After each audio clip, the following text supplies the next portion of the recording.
Hello friends, આજે આપણે ગોળ કેરીનું અથાણું બનાવીશું, જેને તમે આખું વરસ સ્ટોર કરી શકશો અને એકદમ સરળતાથી આ અથાણું તમે બનાવી શકશો। તો તેના માટે મેં અહીં 500 ગ્રામ જેટલી રાજાપુરી કેરી લીધી છે।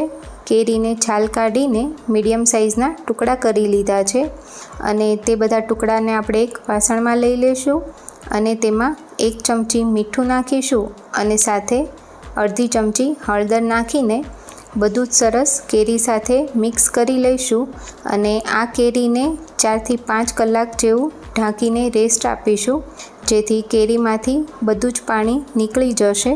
અને એ પછી આપણે મસાલો બનાવવા માટે અહીં મેં 1.5 ચમચી જેટલા મેથીના કુરિયા લીધા છે, જેને આપણે એકદમ હલકા ગરમ કરી લેવાના છે।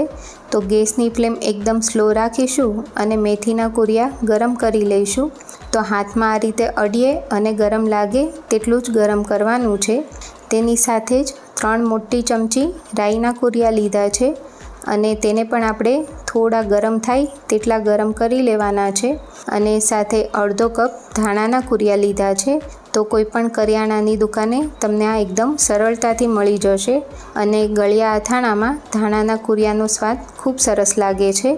તો તેને પણ આપણે થોડા ગરમ કરી લેવાના છે અને તેની સાથે જ 2 ચમચી વરિયાળી લઈશું, તે પણ જરા શેકી લેવાની છે અને બધી જ વસ્તુને તમે તડકે પણ તપાવી શકો છો અથવા તો આ રીતે થોડું ગરમ કરીને લઈ લેવાનું।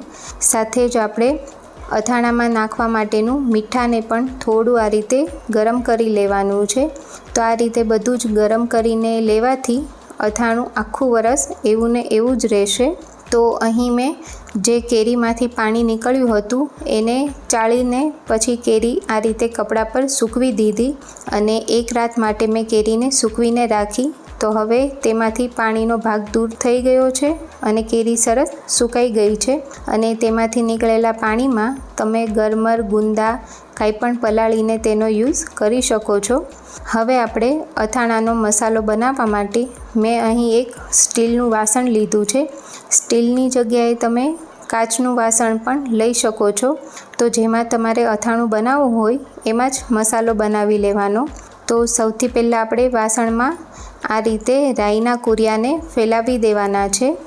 તેની સાથે જ આપણે મેથીના કુરિયા લેવાના છે અને તેને પણ આ રીતે થોડા ફેલાવી દઈશું અને સાથે જ ધાણાના કુરિયાને પણ થોડા આ રીતે ફેલાવીને લઈ લેશું અને સાથે આપણે વચ્ચે જે જગ્યા છે તેમાં વરિયાળી લઈ લેશું। તેની ઉપર 1 ચમચી જેટલું હળદર પાવડર નાખીશું, સાથે 1 ચમચી હિંગ નાખીશું અને સાથે શેકીને રાખેલું મીઠું નાખી દઈશું। હવે અહીં મેં નાની અડધી વાટકી જેટલું સિંગ તેલ લીધું છે અને ગ્રામમાં જોઈએ તો આ 80 ગ્રામ જેટલું તેલ છે। તેને એક કડછીમાં લઈને ધુમાડા નીકળે તેટલું ગરમ કરી લેવાનું છે।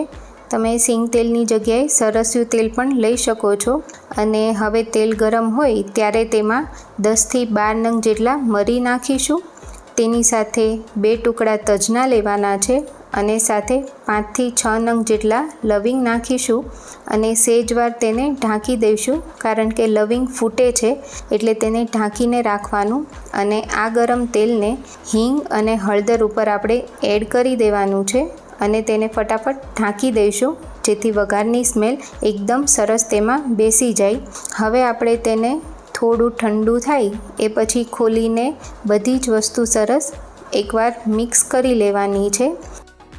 તો મસાલામાંથી વઘારની એકદમ સરસ સુગંધ આવી રહી છે। હવે મસાલો ઠંડો થાય એ પછી તેમાં અડધા કપ જેટલું મીડિયમ તીખું હોય તેવું લાલ મરચું લીધું છે। તો અહીં મેં જેટલા ધાણાના કુરિયા લીધા એટલું જ લાલ મરચું લીધું છે। જો તમારા ઘરમાં ઓછું તીખું ખવાતું હોય તો લાલ મરચું થોડું ઓછું પણ લઈ શકો છો। હવે ફરીવાર બધું જ સરસ મિક્સ કરીને તેમાં તૈયાર કરેલા કેરીના ટુકડા એડ કરી દઈશું અને એ પછી ફરીવાર એકવાર આપણે તેને મિક્સ કરી લેવાનું છે અને તેમાં આપણે હવે 400 ગ્રામ જેટલો ગોળ એડ કરીશું। તો આ મેં દેશી ગોળ લીધો છે અને ગોળ સરસ ઢીલો હોય એવો છે। જો ગોળ તમારો કડક હોય તો ગોળને થોડો છીણીને એડ કરવો, જેથી અથાણામાં એકદમ સરસ રીતે ગોળ મિક્સ થઈ જાય. હવે આપણે ગોળને મિક્સ કરવા માટે હાથનો ઉપયોગ કરવાનો છે અને આ રીતે અથાણું મિક્સ કરીશું, જેથી એકદમ સરસ અથાણું મિક્સ થશે. અને હવે અથાણાને ઢાંકીને 1.5 દિવસથી 2 દિવસ સુધી રેસ્ટ આપીશું અને વચ્ચે વચ્ચે આપણે દિવસમાં 2-3 વાર અથાણાને મિક્સ કરી લેવાનું છે.